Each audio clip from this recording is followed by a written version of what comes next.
এই জমিদার বাড়িগুলোর সামনে দিয়ে কোনো প্রজা, কোনো মানুষ জুতা পায়ে পরে এবং মাথায় ছাতি দিয়ে হেঁটে যেতে পারতেন না। নিজের জীবনের কষ্ট ও অপমানের জেরে আত্মহত্যা করেন এক নর্তকী। এখনো মাঝরাতে এই নাচঘর থেকে নুপুরের শব্দ ও কান্নার আওয়াজ শোনা যায়। জমিদাররা গান দেখতো না, বাইজি এখানে হার দিয়ে আত্মহত্যা করছে।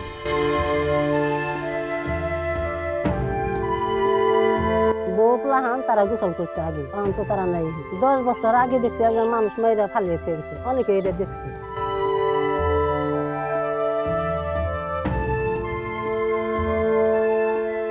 ঢাকার মহাখালী বাস টার্মিনাল থেকে টাঙ্গাইলগামী নিরালা, বিনিময়, জটিকা কিংবা দলেশ্বরী বাসে উঠে টাঙ্গাইল সদরে পৌঁছে সেখান থেকে সিএনজি বা লোকাল বাসে দেলদুয়ার বা লাউহাটি হয়ে পাকুটিয়া বাজারে নামতে হবে।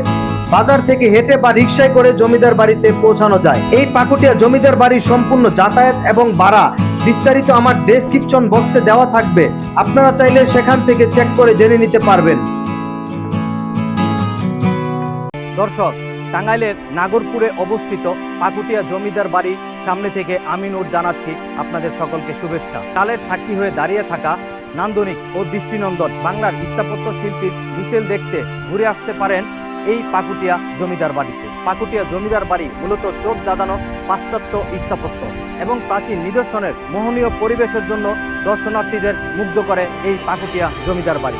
এখানে প্রতিটি ভবনের উপরের অংশে রয়েছে লতা পাতা ফুলের কারুকার্য নকশা এবং পূর্ণাঙ্গ নারী মূর্তি ও ময়ূরের ভাস্কর্য। দর্শক, আজ আপনাদের এই ভিডিওতে পাকুটিয়া জমিদার বাড়ির ইতিহাস ও এর চতুর্পাশে ঘুরে দেখাবো। সকলে ভিডিওটি না টেনে দেখতে থাকুন।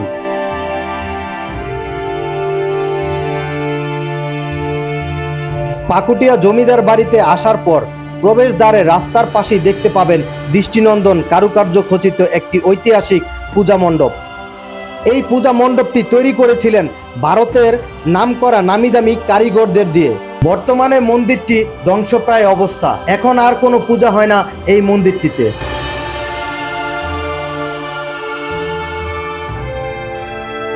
পশ্চিমবঙ্গের বাঁকুড়া, মেদিনীপুর, বর্ধমান ও সাঁওতাল পরগনায় কিয়দসং ও ছোট নাগপুরের অধিত্যক্তা ভূমির কিছু অংশ নিয়ে গঠিত ভিঞ্চুপুর থেকে প্রথমে রামকৃষ্ণ শাহ মণ্ডল নামের একজন বিশিষ্ট ব্যক্তি প্রথমে ছনকায়, পরে নদী ভাঙনের কারণে হারিপাড়া হয়ে অপেক্ষাকৃত উঁচু জমি পাকুটিয়াতে বসত স্থাপন করেন। ইংরেজদের কাছ থেকে ক্রয় সূত্রে তাদের জমিদারি শুরু হয়। এটি 19 শতাব্দীর ঠিক শুরুতে রামকৃষ্ণ শাহ মণ্ডলের 2 ছেলে বৃন্দাবন ও রাধা গোবিন্দ। রাধা গোবিন্দ ছিলেন নিঃসন্তান, কিন্তু বৃন্দাবন চন্দ্রের ছিল 3 ছেলে, ব্রজেন্দ্র মোহন, উপেন্দ্র মোহন এবং যোগেন্দ্র মোহন। এভাবেই পাকুটিয়া জমিদারি 3টি তরফে বিভক্ত ছিল।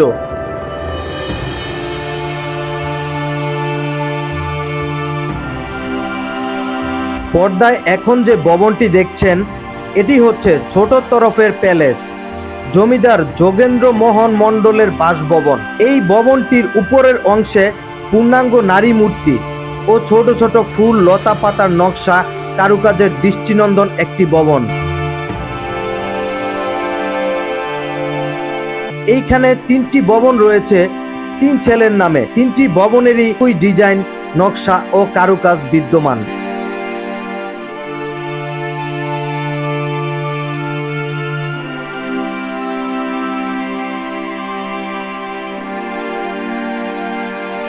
পাকুটিয়া জমিদার বাড়ির ঠিক পিছন সাইডে পশ্চিম পাশে রয়েছে বিশাল এক দৃষ্টিনন্দন পুকুর বা দিঘি, যা আপনারা এখন পর্দায় দেখছেন।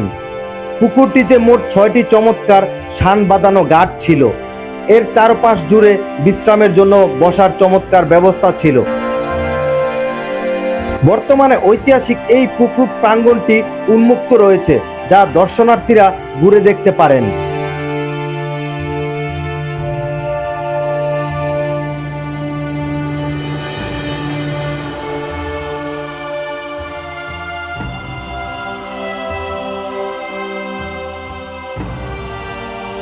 এটা হলো জমিদার একটা গোসলখানা, বউ প্লাহান তারা গোসল করছে আগে, এখন তো তারা নাই। এর ভিতরে মানুষ মেয়েরা ফেলাইছে 8-10 বছর আগে।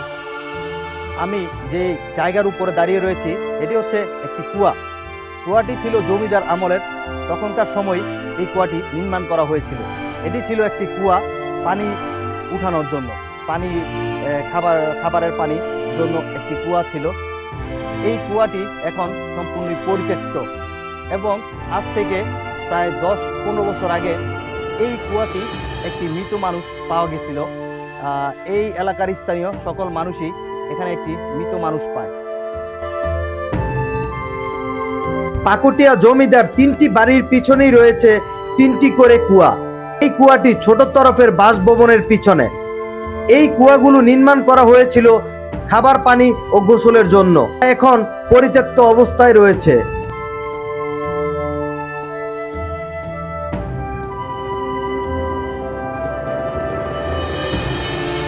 দর্শক, পর্দায় এখন যে ভবনটি দেখছেন এটি হচ্ছে মধ্যম তরফ জমিদার উপেন্দ্র মোহন মণ্ডল রায়ের বাসভবন। এই বাড়ির ছাদের উপরের অংশে ময়ূরের ভাস্কর্য, এছাড়া মুকুট, খিলান ও ইউরোপীয় গাছের লতা পাতার অপূর্ব কারুকাজ রয়েছে।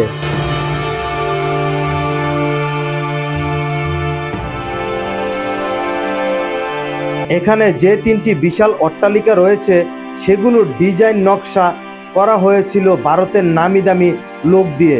প্রায় 15 একর জায়গা জুড়ে একই নকশার 3টি সুদৃশ্য প্রাসাদ, যা বর্তমানে মধ্যম তরফের ভবনটি বিসিআরজি ডিগ্রি কলেজ পরিচালিত হচ্ছে। পাকুটিয়া জমিদার বাড়িটি 1950 সালে পূর্ববঙ্গ রাষ্ট্রীয় অধিগ্রহণ ও প্রজাস্বত্ব আইন পাশের মাধ্যমে প্রথাগত আনুষ্ঠানিকভাবে বিলুপ্ত হয়। তবে 1947 সালে দেশভাগের পর থেকেই মূলত বৃহত্তর অঞ্চলে জমিদারি ব্যবস্থা পতন শুরু হয়েছিল।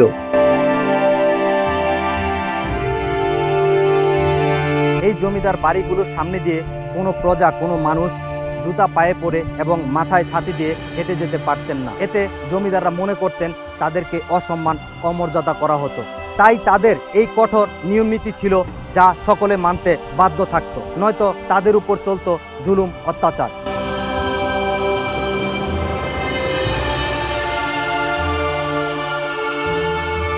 প্রাসাদের দেয়ালে জমেছে কালের ধুলো, আজ শুধু বাড়িটাই আছে, নেই জমিদার কোনো। এককালে হাক ডাক ছিল এই পাকুটিয়া, আজ শুধুই নীরবতা। বাড়িগুলো ঠিকই রয়ে গেছে, নেই শুধু জমিদাররা।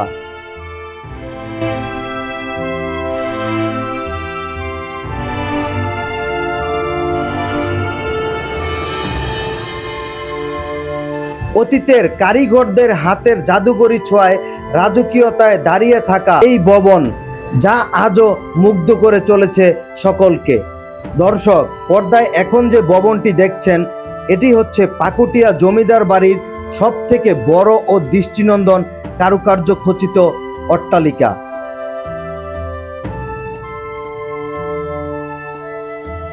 ইটের বাজে বাজে লুকিয়ে আছে কত শত বছরের ইতিহাস, তেমনি খোদাই করা নকশায় ফুটে উঠে নিখুঁত শিল্পীর ছোঁয়া, যা আজও এক জীবন্ত সাক্ষ্য দিচ্ছে।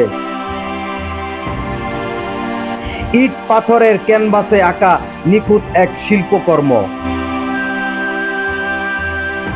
জমিদার বাড়িগুলো নিখুঁত ডিজাইন আর রাজকীয় ঐশ্বর্যের এক দারুণ মেলবন্ধন। এই প্রাসাদটি ছিল বড় তরফের বাসভবন, জমিদার ব্রজেন্দ্র মোহন মণ্ডলের বাসভবন, যা বর্তমানে বৃন্দাবন চন্দ্র রাধা গোবিন্দ কলেজ হিসাবে ব্যবহৃত হচ্ছে।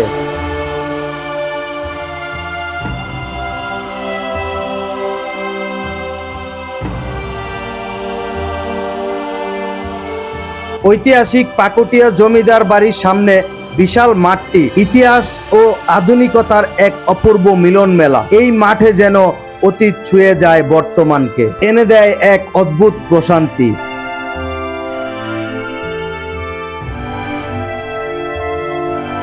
পাকুটিয়া 7 আনি জমিদার বাড়ি প্রধান আকর্ষণ হলো এর সুদৃশ্য কাঠের নাট্যমঞ্চ বা নাচঘর। প্রায় 15 একর জায়গার উপর সালে প্রতিষ্ঠিত এই জমিদার বাড়ির 3টি মহলের ঠিক মাঝখানে বিশাল মাঠের মধ্যে এই দ্বিতল নাট্যমঞ্চটি নির্মিত হয়। মঞ্চটি মূলত কাঠ ও চুন সুরকির সমন্বয়ে নির্মিত। এর দ্বিতল কাঠামোতে সেকালের ঐতিহ্যবাহী নকশা ও কারুকার্য ফুটে ওঠে, যা মঞ্চের চারপাশ থেকে চমৎকার দৃষ্টিকোণ প্রদান করে। এক সময় এই নাচ ঘরে রাজকীয় সঙ্গীত অনুষ্ঠান, যাত্রা ও নৃত্য আসরের আয়োজন করা হতো। এই নাট্যমঞ্চকে ঘিরে রয়েছে বিভিন্ন রোমাঞ্চকর ও ভৌতিক গল্প। কথিত রয়েছে অতীতে এই মঞ্চে এক নর্তকী নাচ করতেন। এক সময় সেই নর্তকী নিজের জীবনের কষ্ট ও জমিদারদের অপমানের জেরে আত্মহত্যা করেন এই নাচ ঘরে। এলাকার লোকমুখে এখনো নাকি মাঝরাতে মঞ্চে নাচ ঘরে নুপুরের শব্দ ও কান্নার আওয়াজ শোনা যায়।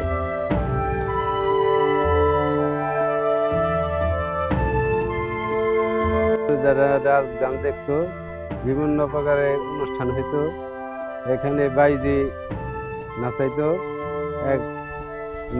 বাইজি এখানে ফাঁস দিয়ে আত্মহত্যা করছে।